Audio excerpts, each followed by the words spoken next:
Up next, we have the University of Southern Maine President, Dr. Glenn Cummings, who will share how our education model is changing in response to the evolving needs of students and employers. If you're going for continuing education credits, now is a good time to review the exam questions at the bottom of the screen. Please submit questions for Dr. Cummings by using the group chat tool embedded in your streaming window. Your questions will be shared with Dr. Cummings after his presentation, and his answers will be published in our post-conference email. Welcome, Dr. Cummings. I'm Glenn Cummings. I'm the president of the University of Southern Maine. Josh and Marita, thank you. There could not have been a better lead-in also from Angus King's speech that would allow us to talk about education this morning. I just was going to hold up my book. I'm here in my home office this morning in Portland, and The Soul of the Lion. I highly recommend it. It is a biography of Joshua Chamberlain. And it's one that has meant a lot to me, especially myself being a multi-generation Mainer. So I just wanted to take a few moments today to walk you through a slide presentation that will kind of look at where we are as a country and where we are as a state in relationship to education. So if we can have the PowerPoint, we'll go from there. I want to start off with this quote that I think is extremely important. This is a quote from a man who made a major investment in higher education. We'll come back to why that's important. But one of the things that might be on your mind is that why exactly should I, as a real estate developer, care about education? What is it that matters? We have been it has been very clear in American society over the last really half century, the importance of what Senator King just talked about, skilled labor versus non-skilled labor. And the density of bachelor degrees in regions across the country that have seen enormous amounts of prosperity. So places that you will probably resonate with you, whether it's the Charlotte area in North Carolina, Austin, Texas, Seattle, now St. Petersburg, major area of Florida, we'll see major places where you have high BA densities are where we've seen the most economic prosperity in the country. So what does that have to do with us? Obviously, building strong, particularly public universities are absolutely crucial to our ability to create the synergies, the critical masses, the expertise that is necessary to move a regional economy to the next level, which is good for all of us. And I think you, particularly as real estate developers, I suspect know this even more deeply than anybody, how important that is. So today I'm going to just talk to you a little bit about what's actually happening, and it's not all good news in America when it comes to these things. So I'm going to start with 1984. Turns out to be a crucial date, I think, in American history that nobody really has recognized or put their finger on, at least in recent times. In 1984, something interesting happened. We were passed in the percentages of Americans that have college degrees by a country that many of us very much like and have enjoyed many times, by the name of Canada. And at that time, we had about 39% of our people, just under 40% of our people had college degrees. Those are working age individuals, and the population at large, we were at about 34%. And what ended up happening is that, because Canada was not a national security threat, nobody seemed to really notice, nobody seemed to pay much attention to that. And now, if you will fast forward 35 years later, this isn't a serious issue. Because what's happened is 13 major countries have surpassed us, not by a little, but by a lot, and we remain at about 39%. Between World War II and 1984, we were by far number one in the world with a percentage of our people with college degrees, and it made all the difference. And so today we're facing a very large gap. In fact, many of the countries that I just described are at the 53, 54, 55% of their people with college degrees, and we, as I have said, have stayed roughly at 40% of all the population. So next slide. So when we look at this, you can start to see, some of the countries that have surpassed us. We have leapfrog past us, and the question then becomes is, why are we stagnant? Why are we at 40%? Why can't we get into 50, 55, 60% and be the world leaders again in college attainment? Among working age Americans, the national rate of educational attainment beyond high school is 54%. If you count, Maine's about 50%, if you count only the working age. But if you actually count the total population, those numbers are significantly down. And in Maine, if you can see that little corner of the map on the PowerPoint, you can see that the Portland area by far has the largest percentage of people with college degrees. So just in the perimeters outside Portland, we are, even when you look at the whole population, we're at about 45 to 46% of our people that do have this, do have college degrees. So why is this important? The U.S. Department of Education estimates that 2/3 of job openings in 2020 will require a post-secondary degree. This is the difference, as Senator King has just mentioned, between those who have skills and those who do not. And only 9% of children from low-income households complete a bachelor's degree. So it's a significant variance in how much attainment actually exists for all Americans. And so I'm just going to stop for just a second and say I make a somewhat obnoxious proclamation, so forgive me. I argue that USM is the most important university in the country. Now, I know that sounds strange, but and I will immediately qualify that by saying we are not the most important, we're not the only, most important. But the reason we are is because we're the university the type of university that can move large scale individuals at all levels into that new level of economic development. So now there are many, many other schools that do that too. But let me contrast that a little bit. So when I first took this job at USM, this is about 6 or 7 years ago now, there was a school up in Waterville that also had a new president. And the first thing he announced is that he was going to fire his admissions director. And the reason he was going to fire him because they weren't rejecting enough students. And in order to compete with schools, say, that might be in Brunswick, or it might be in Lewiston, or it might be in Williamstown, Massachusetts, they needed to reject more students to strengthen their academic reputation. Now, there's nothing wrong with that. Those elite schools, and I have a couple degrees from those as well. But the problem with that is, by definition, it doesn't get us to the 55, 50%. By definition, they will need to reject many more students than they'll actually let in, and it doesn't get America to that place that we desperately need to be in. So places like USM, and there are many others that are really working on educational attainment, is absolutely crucial. Next slide.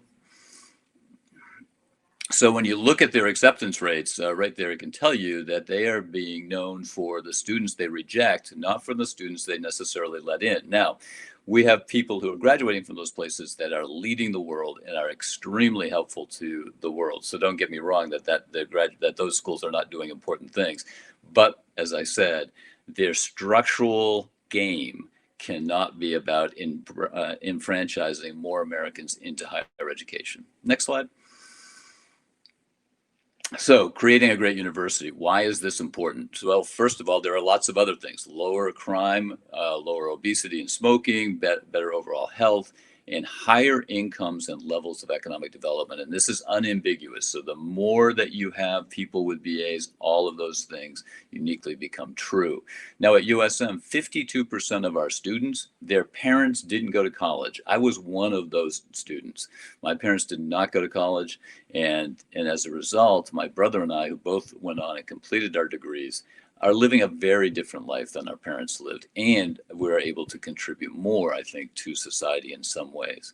These college graduates with a bachelor's degree typically earn 66% more than those with only a high school diploma. None of this will surprise most of you. And over the course of a lifetime, that's $1 million difference. Next slide.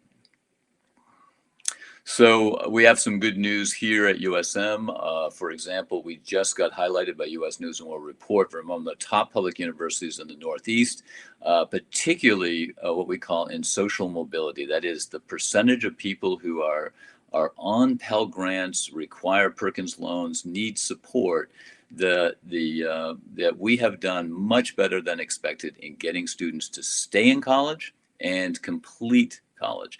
And so the next slide will show you one of the reasons why. Next slide.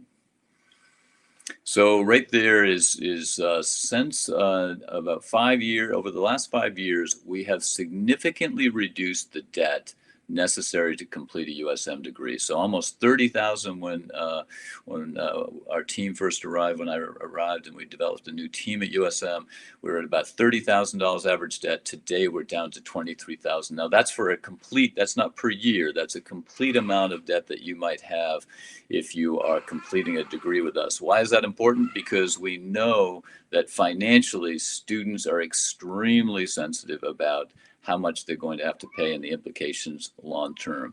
And then secondly, and I have a little friend here on my shoulder, and secondly, the other thing that seems to help tremendously is that we are giving better advising, more intrusive advising, and supporting them, and that their scholarships that they get are contingent upon them coming back year to year.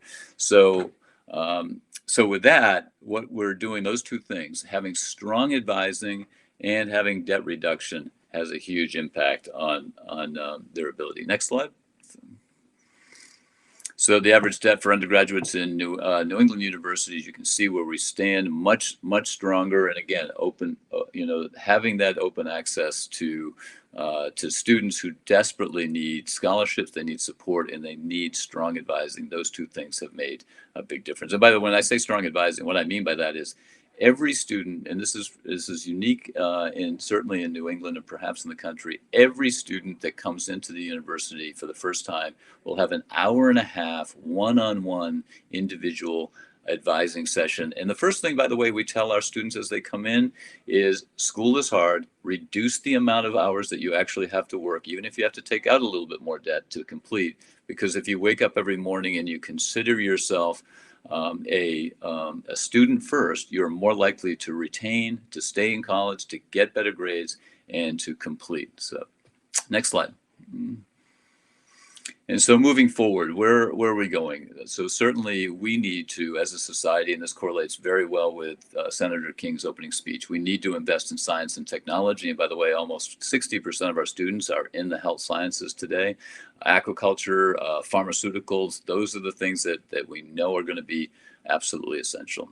And I thought I'd finish by just showing you some of our future projects, our interest in athletic centers, new faculty housing, Center for the Arts, all those things that we're excited about. And I'll show you a little bit of slides. Many of you know that we have been tentatively approved by the board. We have fully approved by the Board of Trustees to move forward with our almost $100 million redevelopment of the Portland campus in Portland. So I'll show you just a few slides of what that means, and the idea is to try to give our students the best quality education and keep them with us and get them completed and get them out into Maine. And by the way, I will say that we have about 77% of our graduates from USM remain within 50 miles of the Portland area or in Maine in general. So most of them within 50 to 100 miles of the USM, within Portland. Next slide. So this is an example. This is, if you're familiar with the Portland campus, looking over 295 down onto the campus. We're looking now at what would be a parking lot is where that green spot is.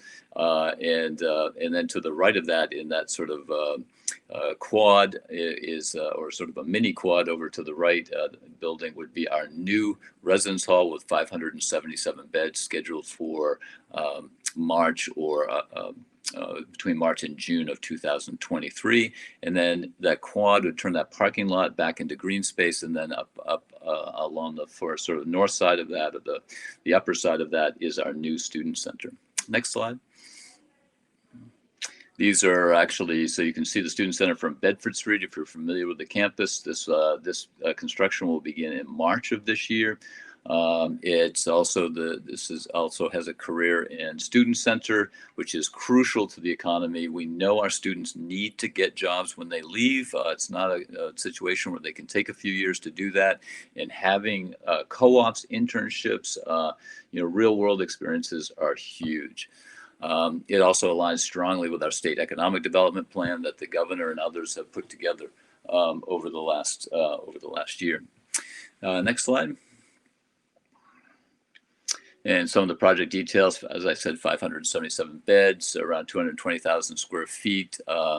The Portland Commons will provide one of the largest passive house designs in the country. We are very proud of that, and it is extremely energy efficient, and it reduces greenhouse gas emissions as well. Next slide. And here's a view kind of looking up from Forest Avenue. This would be on the right-hand side, the new dormitories. So, next slide. And this is the quad, as we talked about before. And you can see on the right-hand side, you can see the dorms, and then the career center / student center will have a dining hall. The two buildings will be connected so students can come down. It'll be the first time in our history that we've had 24/7 residence hall capacity on the Portland campus, and that means that we'll have a presence there that I think you'll see along Forest Avenue. You will see a large number of businesses, we hope, coffee shops, maybe food realtors, restaurants, etc., that might start to emerge along Forest Avenue, and that's part of the city's plan as well. And next slide. And you get a good idea quickly of what it might look like inside. There would be a small pub. There would be an open lounge area, dining hall, and a number of rooms that can be used for particularly career center intermingling of students and employers and future employers. And next slide. And then you can kind of get a bird's eye view of the site plan and the development. There are several other projects. The recent Alphon gift last week also highlights the likelihood of you can see down in the right-hand corner near 295 is the area between Wishcamper and 295 that we would likely build the new law school and the MBA program called the Maine Graduate Center. And I think that gets us pretty much to the end. This is last couple slides. This is looking straight across from what is now Wishcamper to see a piece of the quad in the student center and the career center and student center. And again, looking up Bedford Street. So. And I think that pretty much, yes, you can't get away without having a winter view of any kind of development project. Otherwise, you might be deluded into thinking we have good weather. And so here's a winter version of looking up Bedford Street in the new development. And this is an evening view in the fall up close. You can see that we could have concerts out here on the quad, and we would. This is the career and student center where the dining hall would be. And you can see from a different angle, looking underneath that sort of veranda of the student center. Again, another view across the street.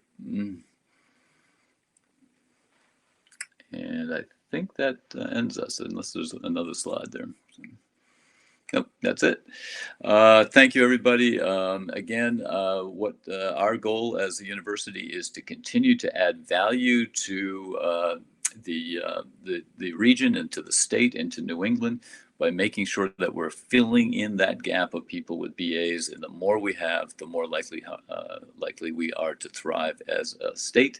And that is good for everybody. So with that, I'll stop. And I want to thank you for listening. And I hope I was able to give you the details necessary to answer your quizzes correctly. It's been a while since I've taught economics at the university. And so it's nice that I'm actually saying something that at least has to be written down, I guess, and actually tested. But more importantly, I think I hope that you were able to feel some level of inspiration that we are trying to work on behalf of the state of Maine. Thank you.